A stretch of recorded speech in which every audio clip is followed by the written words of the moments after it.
Hello प्यारे बच्चों, कैसे हैं आप लोग। हम लोग अकबर के विजय अभियान को देख रहे थे, जिसमें हमने महत्वपूर्ण कुछ अभियान को देखा था और अभी बहुत सारे अभियान बचे हैं जिनको हम आगे डिस्कस करने जा रहे हैं। तो चलिए शुरुआत करते हैं आज की क्लास की।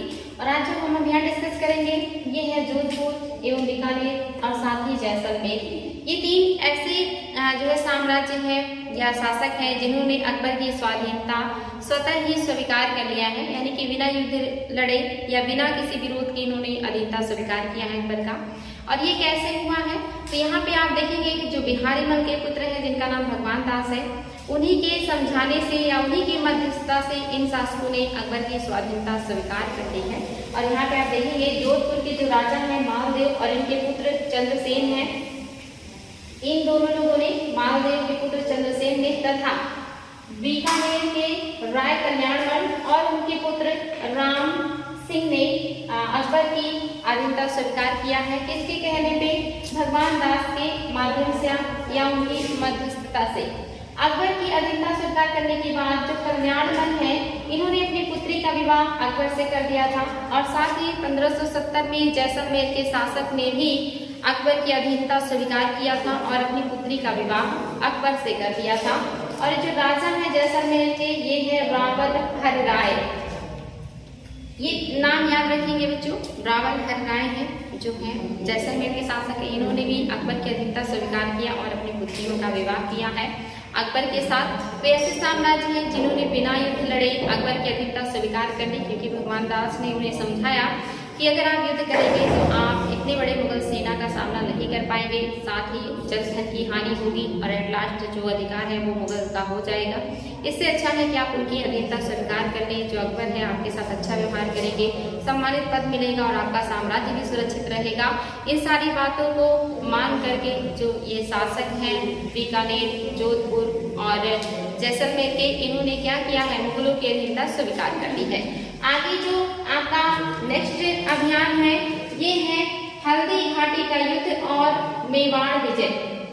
1568 में आप देखेंगे कि उदयपुर जो शासक है उदय सिंह, इनकी क्या हो गई है, ये हार गए हैं। और हारने के बाद ये किस तरह से जो है अरावली की पहाड़ियों में चले गए थे और वहां से ये लगभग 1572 तक अपना अभियान जारी रखते हैं और 1572 में इनकी मृत्यु हो जाती है। और उसके बाद इनके पुत्र जो महाराणा प्रताप है, इनको उनके सामंतों ने शासक बनने के लिए मनाया और इनका राज्याभिषेक हुआ गोगुंडा में। और राज्याभिषेक होने के बाद इन्होंने शपथ लिया कि ये आजीवन मुगलों से संघर्ष करेंगे, मुगलों का सामना करेंगे और मुगल साम्राज्य को खत्म करेंगे। ये शपथ लेने के बाद जो महाराणा प्रताप है, इन्होंने मुगलों के खिलाफ संघर्ष शुरू कर दिया। और आगे चल करके क्या होता है कि जो इन्होंने अपनी राजधानी बनाई है, ये कुंभलगढ़ को बनाई है महाराणा प्रताप ने। और राजधानी 1576 में आप देखेंगे क्या हुआ है, अजमेर को अस्थायी रूप से मुख्यालय बनाया है अकबर ने। और उन्होंने उसे अस्थायी मुख्यालय बनाने के बाद वहां पे शाही फौजों को हस्तांतरित कर दिया है। यानी कि जब अकबर देख रहे हैं कि महाराणा प्रताप जो है शासक बन गए, इन्होंने अपनी राजधानी कुंभलगढ़ को बना करके मुगलों के खिलाफ जो मोर्चा है वो शुरू कर दिया है, तो यहाँ पर अकबर उन्हें दंडित करने के लिए या उन्हें रोकने के लिए साम्राज्य विस्तार को उनके जो है उस पर रोक लगाने के लिए जो अकबर हैं अस्थायी मुख्यालय अजमेर को बनाते हैं और अपनी शाही सेना को वहाँ पे ट्रांसफर करते हैं कि आप सारे लोग वहाँ पे जाइए। और जो मान सिंह है हारमल के पौत्र, इन्होंने सेनापति और साथ ही सेनाध्यक्ष भी बनाया है, यानी कि सैनिकों की साज सज्जा और युद्ध का जो नेतृत्व करेंगे वो मान सिंह करेंगे। साथ ही युद्ध के मैदान में सैनिकों का जो नेतृत्व करेंगे वो भी मान सिंह करेंगे। उपाध्यक्ष या उपसेनापति जो है बनाया गया है यहाँ पर आसफ खां को। तो वेरी वेरी इंपॉर्टेंट है, ध्यान दीजिए बच्चों कि यहाँ पे जो आसफ खां है ये उपसेनापति बना करके भेजे गए हैं, मान सिंह सेनापति साथ ही सेनाध्यक्ष बना करके भेजे गए हैं। और इस युद्ध का जो वर्णन है बदायूं के मुंतखब उत तवारीख में मिलता है। वेरी वेरी इंपॉर्टेंट है, बदायूं के मुंतखब उत तवारीख में इन सारी घटनाओं का जो है जीवंत वर्णन देखने को मिलता है। Very very important. आगे चल करके 18 जून 1576 को हल्दी घाटी का युद्ध हुआ, जिसमें राणा प्रताप जो है वो हार जाते हैं। इन्होंने बहुत वीरता से युद्ध किया, लेकिन युद्ध में जो राणा प्रताप है इनकी हार हो जाती है और ये घायल हो जाते हैं और बहुत मुश्किल से वहां से युद्ध भूमि से बाहर निकल जाते हैं और ये चले जाते हैं अरावली की पहाड़ियों की तरफ, जिनमें अपने परिवार के साथ काफी समय तक जो है निर्वासन का जीवन जीते हैं, जिसके बारे में आपने कहानियां पढ़ी होंगी इसके पहले बचपन में कि वहां पर उनकी जो फैमिली है वो घास की रोटी खा करके अपना जीवन यापन करती है। और आगे चल करके जो मुगल है, चूंकि ये चित्तौड़ पर अधिकार करने का पूरा प्रयास कर रहे थे, लेकिन मुगलों का पूरी तरह से अधिकार नहीं हो पाता है। हालांकि ये महाराणा प्रताप को हरा भी देते हैं, लेकिन तब भी ये पूरी तरह से मेवाड़ पर या चित्तौड़ पर अधिकार नहीं कर पाते हैं। इसके लिए क्या करते हैं, पुनः फिर से आक्रमण 1577 में जो मुगल है ये पुनः आक्रमण फिर करेंगे, क्योंकि इन्हें पूरी तरह से मेवाड़ विजय करना है, पूरी तरह से चित्तौड़ विजय करना है, क्योंकि जो महाराणा प्रताप है अभी जिंदा है और अपने साम्राज्य को वापस प्राप्त करने के लिए वो संघर्षरत है। इसीलिए अकबर ने फिर से एक सेना भेजी कि आप जाएं और जो मेवाड़ है उसको पूरी तरह से मुगल साम्राज्य में मिलाएं। और यहाँ पर जो मान सिंह है, जो भगवान दास है, इन लोगों को फिर से अकबर ने नियुक्त किया है। भगवान दास को, मान सिंह को, यानी कि पिता पुत्र दोनों लोग आए हैं, साथ ही शाहनवाज खान भी आए हैं। 3 महत्वपूर्ण व्यक्तियों को जो है अकबर ने नियुक्त किया कि आप जाएं और मेवाड़ का विजय करें, राणा प्रताप को हराएं और जो मेवाड़ है उसे मुगल साम्राज्य में मिलाएं, जो कि अभी तक पूरी तरह से संभव नहीं हो पाया था। तो यहाँ पर ये 3 सेनापति जाते हैं मेवाड़ विजय के लिए, लेकिन उसी समय दुर्भाग्य से जो बिहार है, बिहार में विद्रोह हो जाता है और जो आसफ खान है, जो शाहनवाज खान है, ये बिहार विद्रोह को दबाने चले जाते हैं। और जो अकबर है ये नॉर्थ वेस्ट यानी कि उत्तर पश्चिम की सीमा में व्यस्त हो जाते हैं, उत्तर पश्चिम की सीमा पर भी विद्रोह हो जाता है।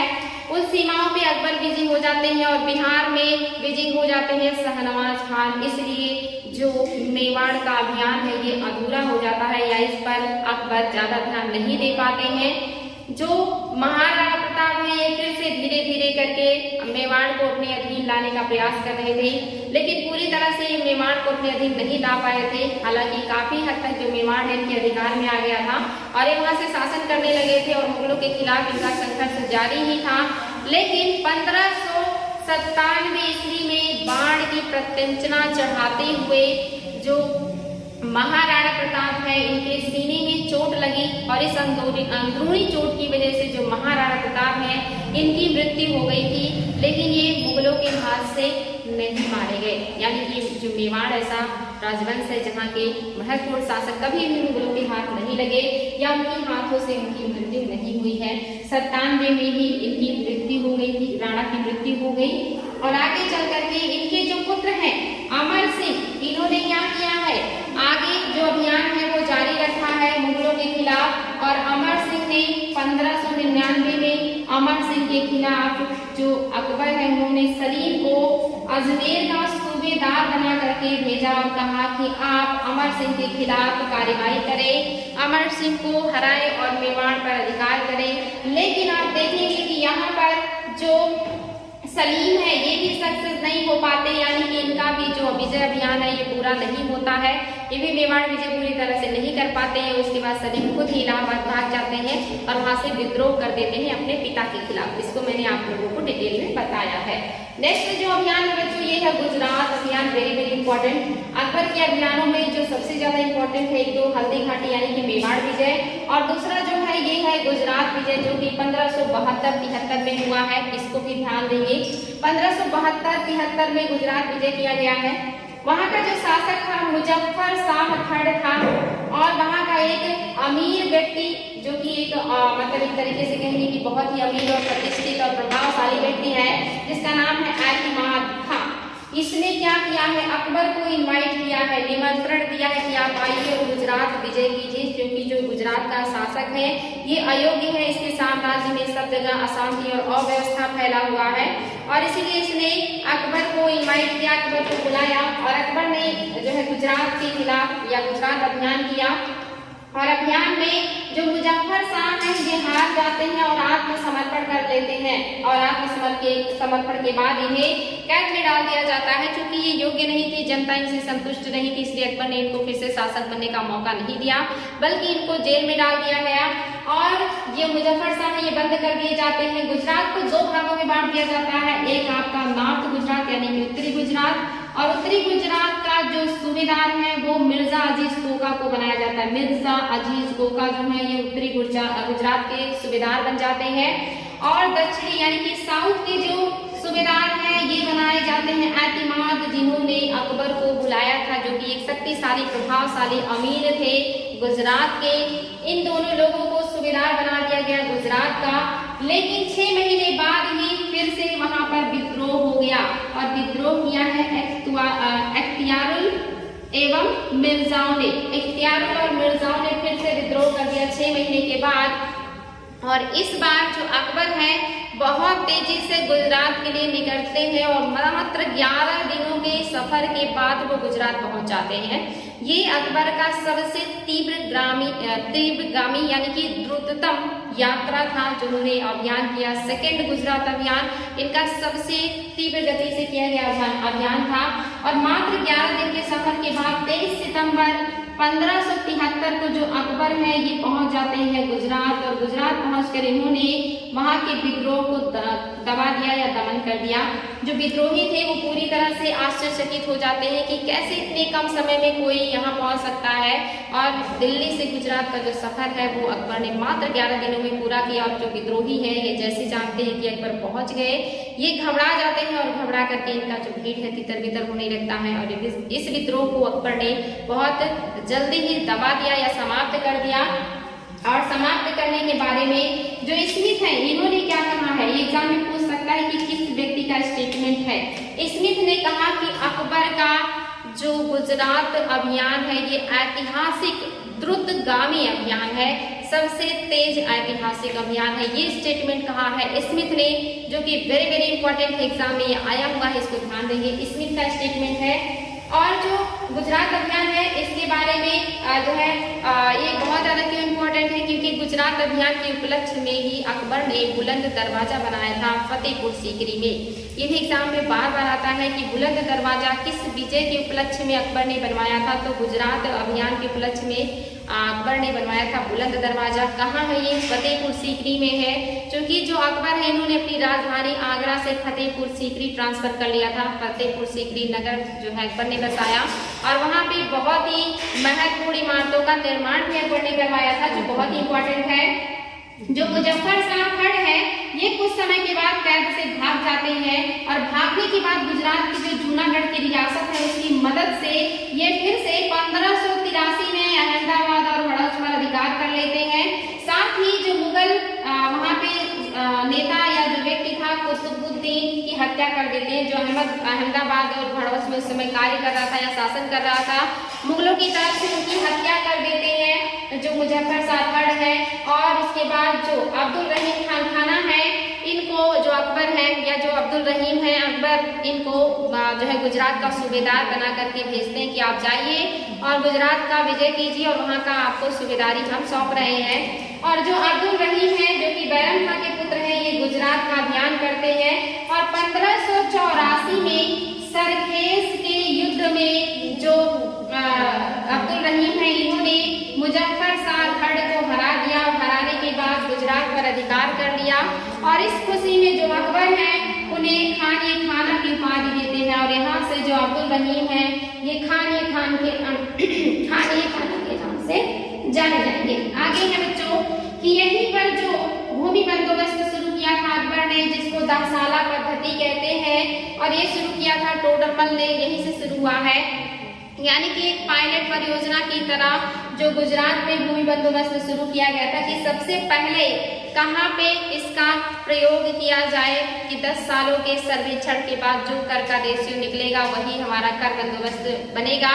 तो इसका जो पायलट परियोजना के तहत लागू किया गया या गुजरात में लागू किया गया या गुजरात में भी इस पर प्रयोग किया गया। उसके बाद ये बंदोबस्त पूरे साम्राज्य में लागू हो गया था। इंपॉर्टेंट है, टोडरमल जो है उनके आर्थिक मंत्री है, उन्होंने अपना भू राजस्व व्यवस्था सबसे पहले गुजरात में लागू किया, उसके बाद बाकी साम्राज्य में लागू हो गया था। इसलिए ये जो गुजरात विजय है बहुत ही महत्वपूर्ण है।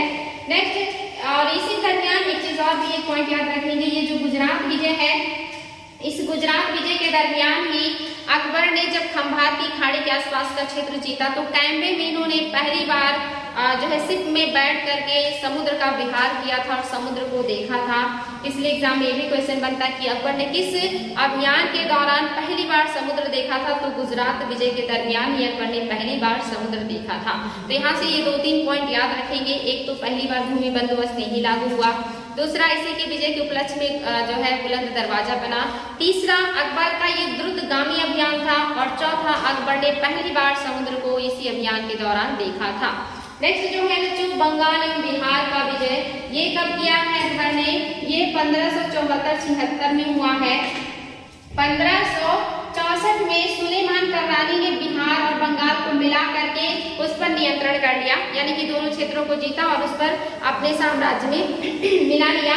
और आगे चल के उसने उड़ीसा को भी जीता और उड़ीसा पर भी अधिकार कर लिया और एक बड़े साम्राज्य पर उसका अधिकार हो गया। इसके बाद जो अकबर है इसकी शक्ति को नियंत्रित करने के लिए अभियान करते हैं और इसने क्या किया? बहुत समझदारी से अकबर की अधीनता को स्वीकार कर लिया, यानी कि इसे पता था कि अगर मैं अकबर से टकराऊंगा तो मेरा साम्राज्य खत्म हो जाएगा या मैं खत्म हो जाऊंगा। तो इसने अकबर की अधीनता स्वीकार कर ली और स्वीकार करने के बाद अधीनता इसने अपनी स्थिति को और भी सुदृढ़ और मजबूत बना लिया, क्योंकि अधीनता स्वीकार करने के बाद अकबर ने इनको डिस्टर्ब नहीं किया। आगे चल करके इनकी जब मृत्यु हो जाती है तो क्या होता है? इनकी मृत्यु के बाद इनके छोटे पुत्र जिसका नाम वायजीत नहीं, बड़े पुत्र जिनका नाम वायजीत था, इनको राजा बनाया गया अमीरों के द्वारा। लेकिन जो वायजीत है इनको अमीर वर्ग उतना पसंद नहीं करता था और कुछ समय के बाद इनकी हत्या कर दी जाती है। और वायजीत की हत्या करने के बाद जो दूसरे बेटे हैं जिनका नाम दाऊद था, इनको जो है बंगाल बिहार का शासक बनाया जाता है अमीरों के द्वारा। और जो दाऊद है एक महत्वाकांक्षी शासक है, इन्होंने अकबर की अधीनता स्वीकार करने से इनकार कर दिया और अपना साम्राज्य विस्तार करना शुरू कर देते हैं। आगे इन्होंने क्या किया? मुगल किले पे जो कि उस समय बिहार में था उस पर भी अधिकार कर लिया और वहां का जो खजाना था उस पर भी अधिकार कर लिया। जब इस बात का पता अकबर को चला तो उन्होंने 1575 में मुनीम खां को इस अभियान के लिए भेजा और साथ ही खुद भी थोड़े समय के बाद पटना पहुंच गए और जो है दोनों लोगों ने मिल करके दाऊद का सामना किया। जो दाऊद है ये हार जाते हैं और हारने के बाद ये क्या करते हैं? बंगाल से भाग जाते हैं और जो बंगाल और बिहार का क्षेत्र है ये अकबर के अधीन आ जाता है। अकबर ने बिहार का सूबेदार मुजफ्फर शाह को बना दिया। मुजफ्फर शाह तुर्बती जो है ये बिहार के सूबेदार बना दिए गए और बंगाल में मुनीम खां का अधिकार था। तो ये लोग अब अकबर के लिए शासन कर रहे थे और साथ ही जो मुनीम खां है ये आगे भी दाऊद के खिलाफ संघर्ष जारी रखते हैं, क्योंकि जो दाऊद है वो भाग गए थे लेकिन वो अभी खत्म नहीं हुए थे, वो अभियान जारी रखते हैं। लेकिन 1575 में जो मुनीम खां है इनकी भी मृत्यु हो जाती है और उसके पहले जो दाऊद है इन्होंने क्या किया? अकबर की अधीनता स्वीकार कर ली। क्योंकि 1575 तक ये कोशिश करे इधर उधर लोगों की मदद मांगने के लिए, लेकिन इतने बड़े शासक की जो है विरोध कौन कर पाएगा, तो किसी ने इनकी मदद नहीं की। तो इन्होंने यहाँ पे समझदारी से काम लिया और दाऊद ने 1575 में अकबर की अधीनता स्वीकार कर ली और अकबर ने इन्हें इनकी जागीर वापस ले दी और यहाँ पर ये शासन करने लगते हैं। लेकिन जैसे ही जो है मुनीम खां की मृत्यु हुई 1575 में ही इन्होंने क्या किया? फिर से विद्रोह कर दिया और साम्राज्य पर अपना अधिकार कर लिया। और इस बात जो अकबर है बहुत नाराज हुए और इन्होंने इनके खिलाफ जो है अभियान भेजा और ये 12 जुलाई 1576 में था जब दाऊद के खिलाफ कार्यवाही की गई और यहाँ पे जो दाऊद है ये हार गए मुगल सेना से और मुगल सेना ने दाऊद का सिर काट करके अकबर के पास फतेहपुर सीकरी भेज दिया और उनका जो धड़ है उसको वहीं दफन कर दिया गया। इसके बाद जो है बिहार वहाँ पे बिहार और बंगाल में काफी समय तक शांति बनी रही। कोई भी अकबर का जो है सामना करने को तैयार नहीं था या उनके खिलाफ किसी ने आवाज नहीं उठाया। लेकिन कुछ समय के पश्चात लगभग 1580 में एक और व्यक्ति है जिनका नाम काफ शाह है। इन्होंने बंगाल में फिर से विद्रोह किया और वहां पर अधिकार करने का प्रयास किया। अकबर ने फिर से एक शाही सेना भेजी जिसमें नेतृत्वकर्ता टोडरमल है, मिर्जा अजीज कोका है। इन दोनों लोगों ने मिलकर के जो काफ शाह का विद्रोह है इसका दमन कर दिया और इसके बाद जो बंगाल है इसमें शांति स्थापित हो गई और फिर मुगल साम्राज्य में या अकबर के या आसपास के जो शासक हैं उनके साम्राज्य में यहाँ पे विद्रोह नहीं हुआ। कम से कम अकबर के साम्राज्य में तो बंगाल में किसी ने फिर विद्रोह करने की चेष्टा नहीं की।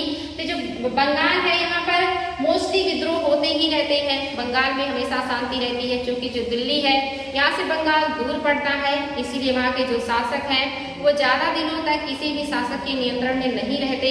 जैसे ही सत्ता परिवर्तित होता है या शासक कमजोर होता है तो वहाँ के जो भी शासन करने वाले होते हैं वो विद्रोह करना शुरू कर देते हैं। तो बंगाल में मोस्टली अशांति छाई रहती थी। चूंकि जो बंगाल है ये एक समृद्ध प्रांत है, तो यहाँ के जो भी शासक हैं बहुत जल्दी शक्तिशाली हो जाते हैं और वो तुरंत विद्रोह का झंडा बुलंद कर देते हैं। तो नेक्स्ट जो उन्होंने किया है ये बंगाल का विजय और अभियान किया है। इसके बाद जो अकबर का अभियान है ये इम्पोर्टेंट है बच्चों, काबुल अभियान। ये इन्होंने किया है 1581 में। 1581 में जो अकबर के सौतेले भाई हैं जो काबुल के प्रशासक हैं जिनका नाम है मिर्जा मोहम्मद हकीम, इन्होंने सिंहासन प्राप्त करने की चेष्टा की और साथ ही उन्होंने क्या किया, लाहौर का घेरा डालने का प्रयास किया कि लाहौर पर अधिकार करके मैं अपना साम्राज्य विस्तार करूं।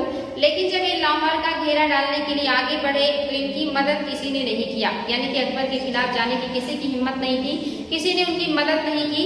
और ये प्रयास करते हैं कि मैं जो है अधिकार कर लूं जौनपुर पे।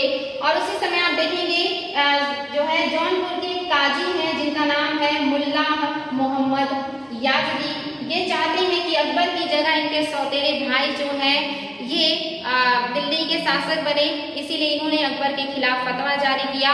और जो मोहम्मद हकीम है इनके लिए यहाँ पर खुतबे पढ़े गए और अकबर के लिए बहुत ही कठिनाई का वर्ष था। इनके शासनकाल में 2 विद्रोह एक साथ हुए हैं। अकबर ने अभियान किया और अपने भाई के खिलाफ ये खुद जाते हैं अभियान पर। और जब हकीम को पता चलता है कि अकबर खुद आ रहे हैं, इनका आगमन हो रहा है, तो ये क्या करते हैं, काबुल भाग जाते हैं, यानी कि लाहौर से काबुल भाग जाते हैं, क्योंकि इनको पता था कि अकबर आ रहे हैं और मैं हारूंगा तो मुझे दंडित करेंगे। तो इन्होंने लाहौर का घेरा उठाया और काबुल भाग गए।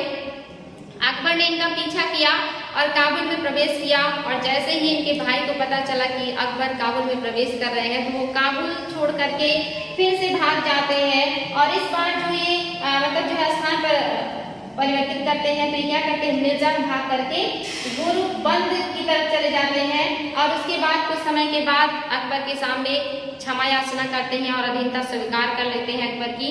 अकबर इनको माफ कर देते हैं और इनकी बहन जिनका नाम था बख्तुन्निसा को काबुल का सूबेदार नियुक्त कर दिया है अकबर ने। ऐसा पहली बार हुआ है कि किसी महिला को किसी साम्राज्य किसी प्रांत का सूबेदार बनाया गया है अकबर के द्वारा। यहाँ पर बख्तुन्निसा को अकबर ने क्या किया, वहाँ का सूबेदार बना दिया। हालांकि आगे चल करके जो मिर्जा है उनके भाई ये अधिकार कर लेते हैं। नाम तो बख्तुन्निसा का ही रहता है, लेकिन जो शासन का कार्यभार है वो अपने हाथों में ले लेते हैं और आगे चल करके इनका शासन चलता रहता है। लेकिन जब इनके भाई की मृत्यु हो जाती है तब मान सिंह को काबुल का सूबेदार बना दिया जाता है। और ये पहले जो है हिंदू भारतीय शासक है जिन्हें काबुल का सूबेदार बनाया गया है। ये ऐसे मात्र पहले एक भारतीय है जो कि इम्पोर्टेंट है मान सिंह। नेक्स्ट जो अभियान किया है अकबर ने ये किया है कश्मीर विजय। कश्मीर विजय अकबर ने क्या किया 1585-86 में। यहाँ पर यूसुफ खां शासक हैं और उनके बेटे युवराज जो है वो है याकूब खां। ये दोनों लोग साथ में स्वतंत्र शासक की तरह शासन कर रहे थे कश्मीर में। लेकिन यहाँ पर क्या होता है, जब मुगल सेना कश्मीर को अपने अंडर में लाने के लिए आक्रमण करती है तो जो यूसुफ खां है ये वहां पर आत्मसमर्पण करने की बात करते हैं या अकबर की अधीनता स्वीकार करने की बात करते हैं। लेकिन शर्त ये रखते हैं कि कश्मीर का शासक यही रहेंगे। अकबर को इनकी जो बातें हैं अच्छी नहीं लगती या पसंद नहीं आती और अकबर जो है पिता और पुत्र दोनों लोगों को कैद में डाल देते हैं। और कैद से कुछ दिनों के बाद जो याकूब हैं ये भाग जाते हैं और भागने के बाद ये फिर से विद्रोह कर देते हैं, यानी कि आक्रमण का ऐलान कर देते हैं। और यहाँ पर ये शाही सेना से हार जाते हैं और इन्हें पकड़ करके फिर से इनके पिता के साथ कैद कर दिया जाता है, जहाँ पर दोनों लोगों की मृत्यु हो जाती है और कश्मीर पर अकबर का अधिकार हो जाता है। 1585-86 की ये घटना है, इंपॉर्टेंट है बच्चों, ध्यान देंगे। नेक्स्ट जो अभियान किया है अकबर ने ये किया है सिंध विजय और ये 1591 का है। यहाँ पे जो है मिर्जा जानी बेग एक यहाँ पे शासन करने वाले व्यक्ति हैं और मुगलों के लिए ये विजय बहुत ही जरूरी था, यानी कि मुगल के लिए सिंध विजय आवश्यक था। चूंकि अगर आगे काबुल और कंधार का विजय करना है, खास करके अगर कंधार विजय करना है तो यहाँ पर सिंध विजय करना आवश्यक था, जिसके लिए मुगलों ने सिंध पर आक्रमण किया। और जो यहाँ के शासक है जानी बेग, इन्होंने मुगलों की सेना का बहादुरी पूर्वक सामना किया, लेकिन जब इन्हें लगा कि ये नहीं जीत पाएंगे, हार जाएंगे, तो इन्होंने अकबर के सामने आत्मसमर्पण कर दिया और अकबर की अधीनता स्वीकार कर ली। अकबर ने इनके साथ बहुत सम्मान पूर्वक व्यवहार किया और इन्हें अपने सैनिकों में महत्वपूर्ण पद पे रखा और साथ ही में देखेंगे 3000 का मनसब भी अकबर ने यहाँ पर दिया। यहाँ पे इन्हें अकबर ने 3000 का मनसब दिया था। इंपॉर्टेंट है बच्चों, 3000 का मनसब अकबर ने इनको दिया और शाही सेना में महत्वपूर्ण स्थान दिया और साथ ही इनके साथ बहुत सम्मान पूर्वक व्यवहार किया और इनके साम्राज्य को अकबर ने नष्ट नहीं किया, बल्कि उसे अपने साम्राज्य में मिला लिया और आगे का अभियान अकबर ने जारी रखा था। काबुल विजय का काम भी अकबर ने जारी रखा, लेकिन उसका जो अभियान है वो पूरी तरह से सफल हुआ। शाहजहां के जहांगीर के शासनकाल में काबुल और कंधार विजय का जो काम है वो जहांगीर आगे चल के करते हैं।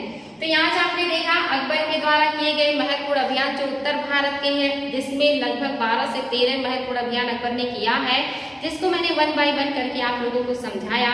इसको अच्छे से देखिएगा, बार बार रिवाइज कीजिएगा और आप लोगों के लिए काफी हेल्पफुल होगा। आगे की क्लास में हम दक्षिण अभियान और बाकी के महत्वपूर्ण जो कार्य है अकबर के वो देखेंगे।